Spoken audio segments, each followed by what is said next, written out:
In this video, we're going to discuss about measures of kurtosis. So yung kurtosis, ang pinag-uusapan natin dito yung degrees of thickness. So although symmetric na yung frequency curves natin, so pwede pa rin silang magkaiba ng shape. Okay? Depende sa thickness. Okay, so for kurtosis, ang i-take note natin dito yung degrees of thickness. So, yan yung sinusukat natin dyan. Degrees of thickness. Okay. Or when we say degree of thickness, extent of departures from symmetry. Okay. So, meron tayong tatlong types ng thickness. Meron tayong tinatawag na leptokurtic. So, ganito. Ayan. Leptokurtic curve. And then we have mesocortic. So mesocortic.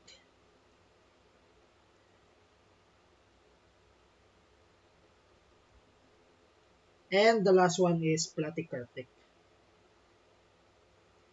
So yeah. So this is platykurtic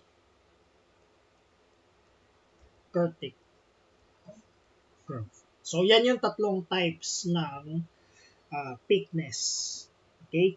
So pag sinabing leptokurtic, yung values nito in our distribution are heavily concentrated or piled up in the center. Okay, so yun yung leptokurtic. And then sa platykurtic or flat top distribution, dito naman yung values are relatively even in distribution about the center. Okay? So, yung another thing na pinagkaiba ni leptokurtic sa platykurtic, si leptokurtic ay may long tails while kay platykurtic ay short lang yung tails niya. And then, sa normal distribution curve, which does not have a relatively high curve or peak, or it's not too flat, kumbaga moderate lang siya. So, hindi siya masyadong mataas or hindi rin siya masyadong flat. So, ang tawag doon ay mesocortic. Okay? So, yun yung pinagkaiba nila. Ngayon, magbibigay tayo ng formula para malaman natin kung yung given distribution natin ay leptokurtic, mesocortic, and platykurtic. Pero magkaroon muna tayo ng rule dito.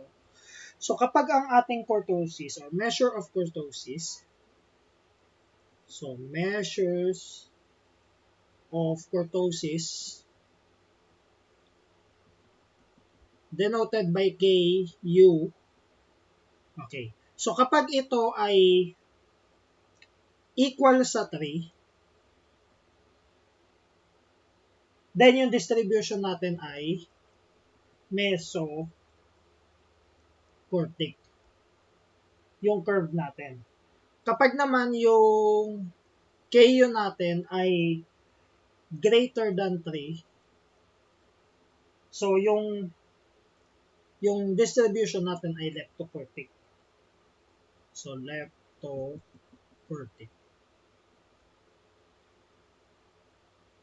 And lastly, kapag naman less than 3, so platykurtic naman.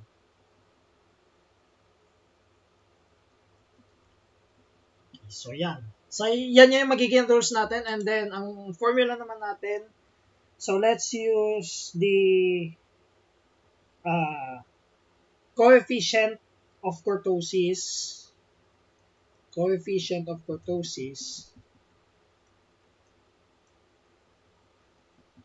based on the fourth moment from the mean.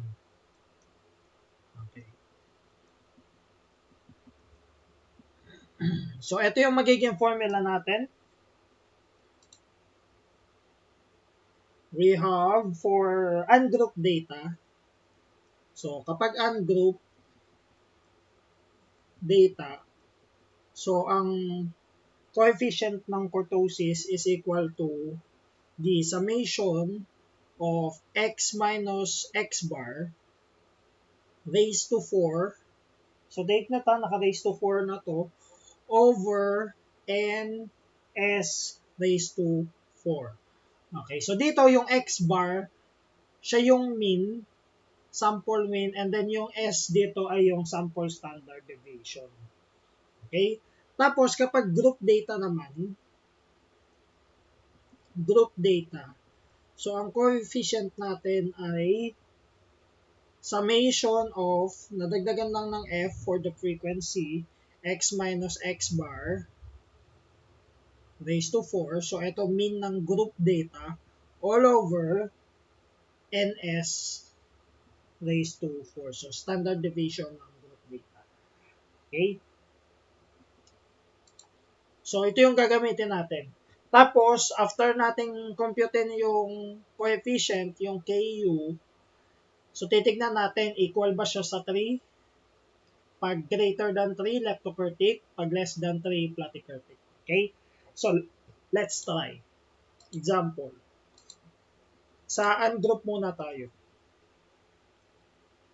Ungroup data. So, let's say meron tayong 7 row sample.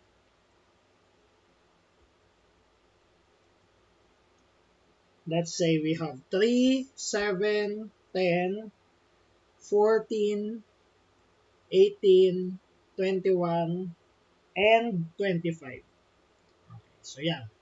So meron tayong 7 row sample, and then hanapin natin kung ito ba ay magpo-produce ng mesocortic, leptocortic, or platycortic.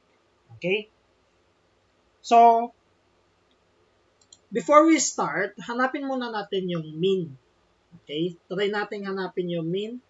So, ano yung average nito? So, 3 plus 7 plus 10 plus 14 plus 18 plus 21 plus 25. So, yun yung magiging mean natin. 3 plus 7 plus 10 plus 14 plus 18 plus 21 plus 25 divided by, ilan sila? 7. Okay? So, ilan yan? Anong value niyan? 14.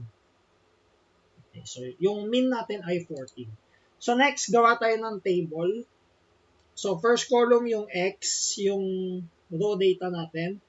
So, 3, 7, 10, 14, 18, 21, 25. Okay, so take note, our N is equal to 7. So, meron tayong 7 sample. Okay, so next, for our second column, let's compute for X minus mean. So, kaya natin kinompute yung mean. Okay, para isolve yung X minus mean. So, minus lang natin 3 minus 14. So, that is negative 11. 7 minus 14, negative 7. 10 minus 14, negative 4. 14 minus 14, that is 0. 18 minus 14, that is 4. 21 minus 14, 7. And then 25 minus 14, 11. Okay? So, next. So, ito yung first column. And then, ito yung second column. So, third column, square natin tong x minus mean. Okay, so square natin. Now, ito yung question. Sir, bakit i-square pa natin hindi na idiretsong raised to 4? Kasi ang kailangan sa formula, di ba, ay raised to 4. So, bakit i-square natin? So, ang purpose nitong square ay para dito sa standard deviation. Mamaya hanapin natin yung para sa variance. So, mamaya hanapin natin yung variance, tapos i-square natin para masolve natin itong s raised to 4. Okay. So, let's go back. Square natin itong negative 11. So, that is 125. 121. Square ng negative 7, that is positive 49. Square ng negative 4, 16. 0, 16, 49, and 121. Okay? And then, square naman natin tong x minus mean squared para maging raised to 4. So, x minus mean raised to 4. So, paano naman tong raised to 4? I-square lang natin to, yung x minus mean squared. So, 121 squared, that is 14,641. 49 squared, that is 2,401. 16 squared is 256. And then 0. And then 16 squared is 256. So 2,401 and then 14,641. Okay. Now, kunin natin yung sum nitong x minus mean squared. So, sum ng x minus mean squared. Ilan yun? Pagplasin lang natin, 121 plus 49 plus 16 plus 0 plus 16 plus 49 plus 121. So, that is 372. Okay, tapos kunin din natin yung summation ng x minus mean raised to 4. So, 14,641 plus 2,401 plus 256 plus 0 plus 256 plus 2,401 plus 14,641. So, that is 34,596. 96. Okay. So yan, okay na yung table natin. So as you can see, 4 columns lang ang ating table. X minus mean squared, x minus mean quantity raised to 4. So ngayon, hanapin natin yung s raised to 4. Okay. So sa s raised to 4, balikan natin yung standard deviation or yung variance, no? Okay. So, dito, we have um,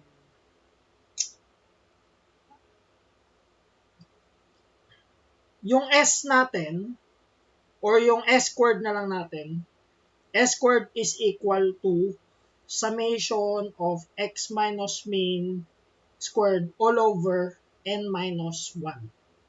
Okay?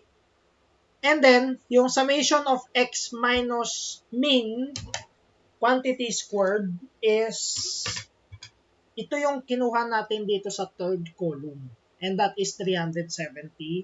372 over n minus 1, that is 7 minus 1. So, this is 372 over 6. So, ano yung s squared natin? So, this is our variance, no? Okay, variance ang ginamit natin para hindi na tayo mag-i-square root for standard deviation. So, 372 divided by 6, so that is 62. Ngayon, ang hinahanap ay hindi s squared. S raised to 4. Okay, yung nasa formula.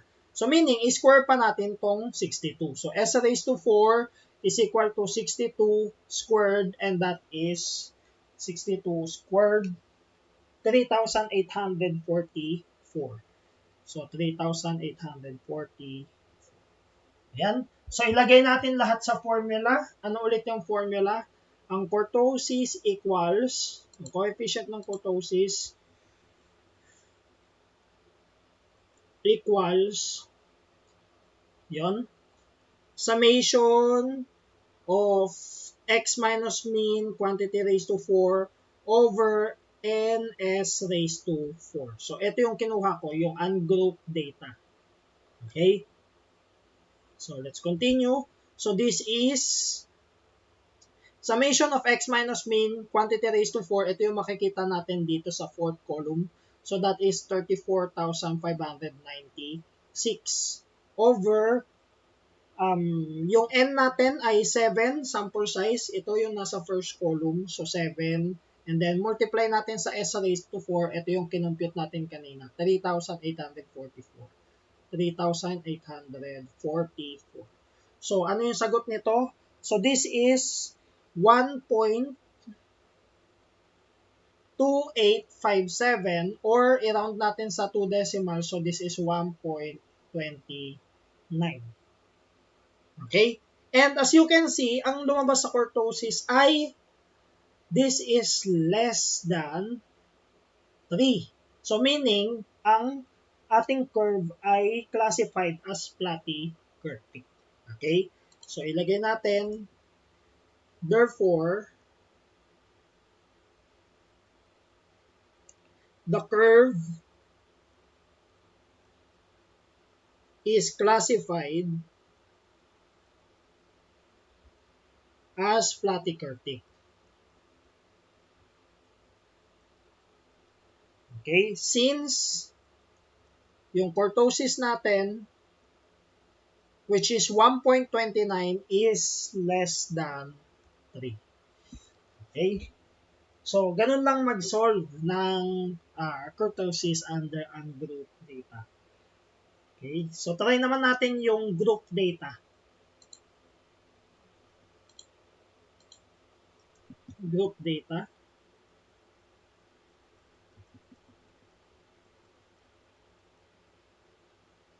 Okay. So, sa group data, let's say meron tayong table dito.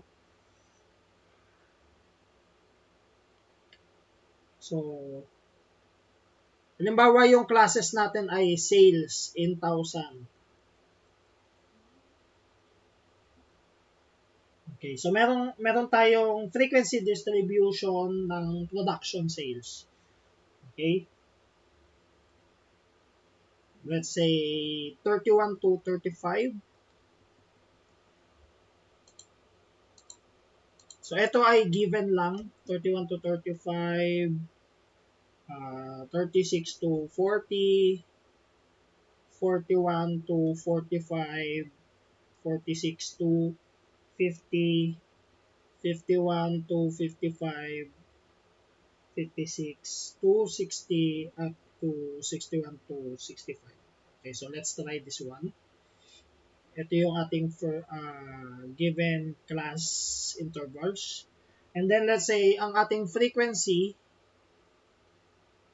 we have 5, 10, 15, 20, 15, 10, 5. Okay, so sinadya yan na symmetric, no? So 5, 10, 15, 20, 15, 10, 5. So let's say we have n equals 80. Okay, so tuloy natin ito. Okay, so ito yung ating second column, yung frequency. Okay, so ito lang yung given natin. We have the given class interval and then we have the given frequency. Hanapin natin ngayon yung kurtosis. And alamin natin kung yung curve ba ay platykurtic, meso, or leptokurtic. Okay? So first, hanapin natin yung X or yung class mark. So paano natin hinahanap yung class mark? So ang class mark ay yung average nito, 31 plus 35 divided by 2. Okay. So ang class mark natin sa first class interval ay 33. And then dito ay 38. Tuloy natin, 43, 48, 53, 58, and 63. Okay? So next, after nating mahanap yung class mark, so kunin natin yung fx. So ang tanong, sir, bakit merong fx? Eh, sa given formula natin, wala namang fx dito. Ang meron ay f times x minus mean quantity raised to 4. Okay? Bakit meron tayong fx sa column? So, meron siyang fx kasi merong mean. Ang tanong, paano kinukuha yung mean sa group data? Okay? Di ba sa mean, kailangan ng fx. Okay? Kaya naglagay tayo ng fx din. So, we just have to multiply the values from the second column by the values from the third column. So, 5 times 33, this is 165. 10 times 38, 380. 15 times 43, 645. 20 times 48, 960. 15 times 53, 795. 10 times 58, 580. And then 5 times 63, we have 315. And then kunin natin yung total niya. So, ano yung total nito? Summation of fx equals 3,840. So, pagpaplasin lang natin 165 plus 380 plus 645 and so on plus 315. Okay. Next. Hindi natin masosolve yung susunod. Ang susunod dito, hanapin natin yung x minus min. Okay.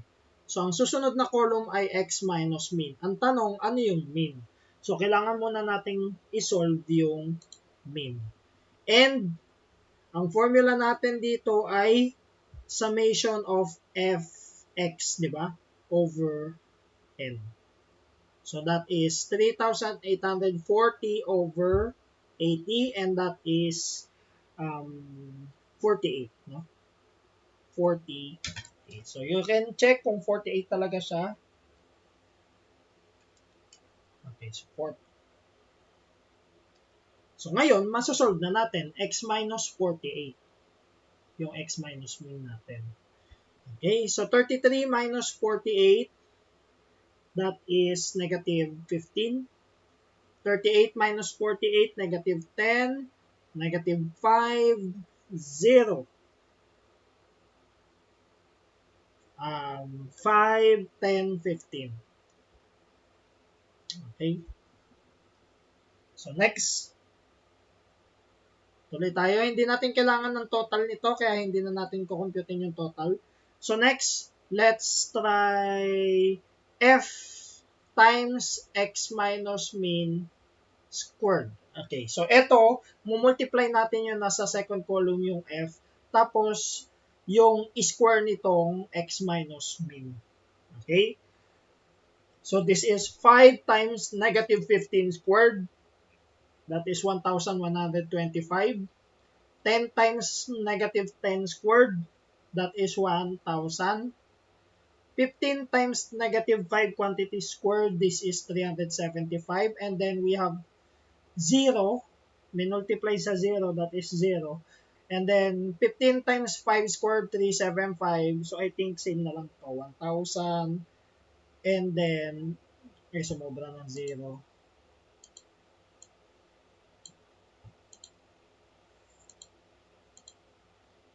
1,000 and then 1,125.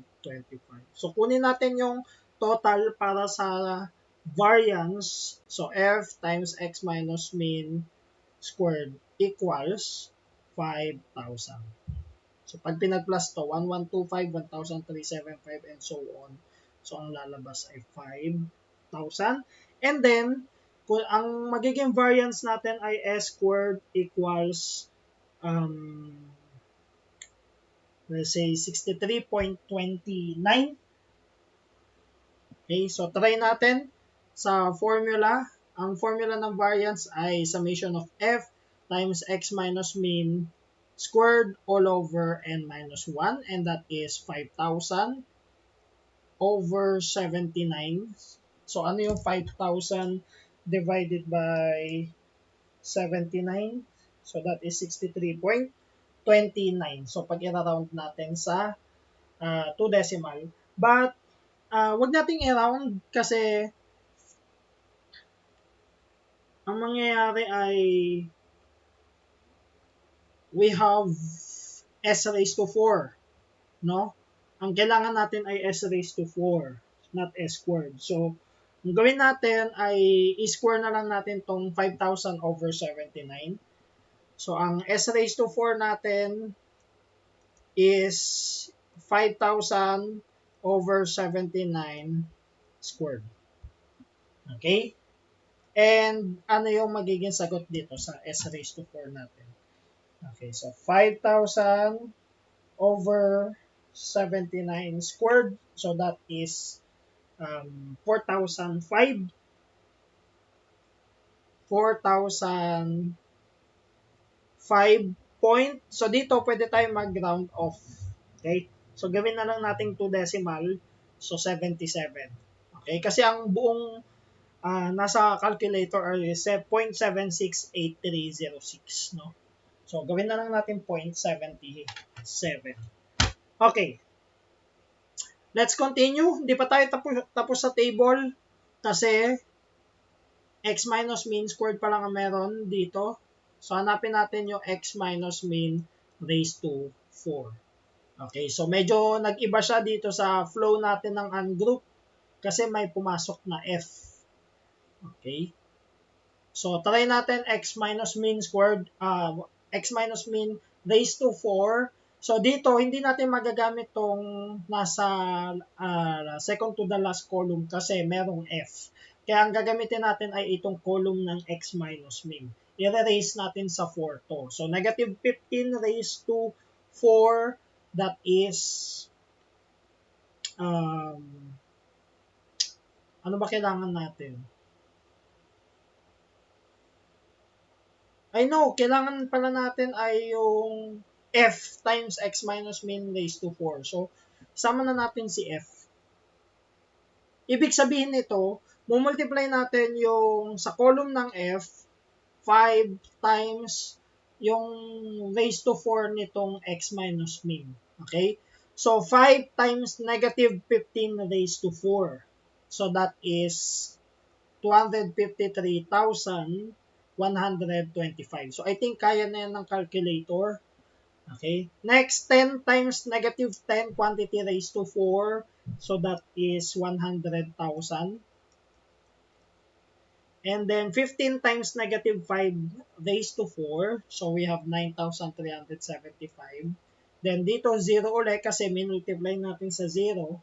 Okay, so halimbawa 20 times 0 raised to 4, so magiging 0 siya. And then ito, I think ganun din, 9375, 100,000, and then we have 253,125. So kunin natin yung summation of f x minus mean raised to 4. So that is, pagplasin lang natin itong lahat, so makukuha natin 725,000. Okay, so ito na yung last column natin. Okay. So, as you can see, mas marami siya. Meron siyang 7 columns. And partida, sinabay na natin yung F dito sa dalawang last columns natin. No? Hindi na natin inasa-isa para konti lang yung columns natin. Okay? So now, hanapin na natin yung measure of kurtosis using the fourth moment from the mean.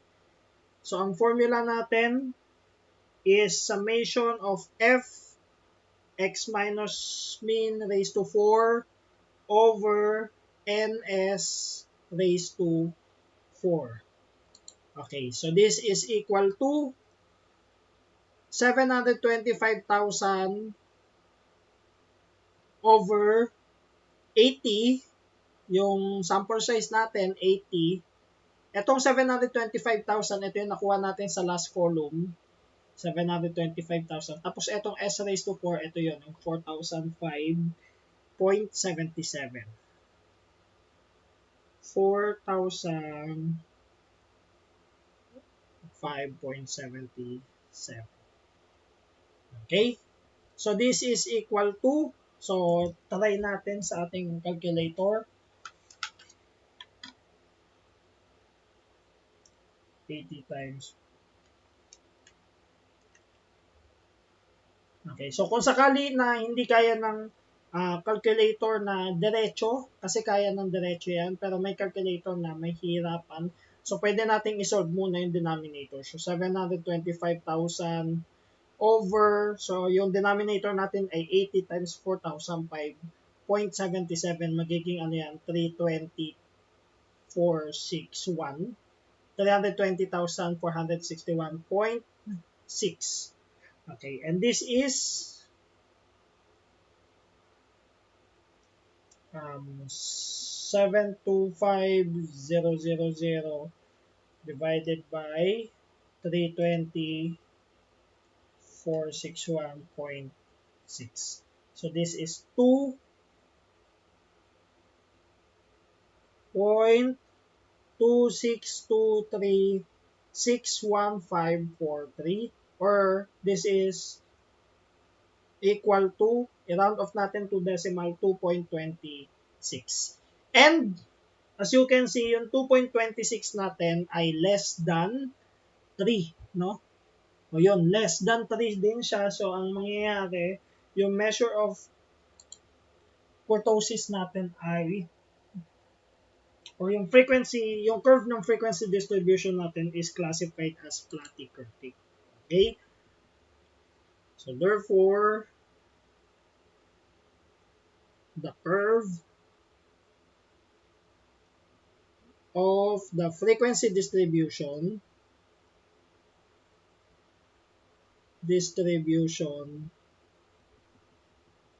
is classified as platykurtic. Since yung kurtosis natin is less than 3. So, ibig sabihin na ito, yung values are relatively even in the distribution about the center.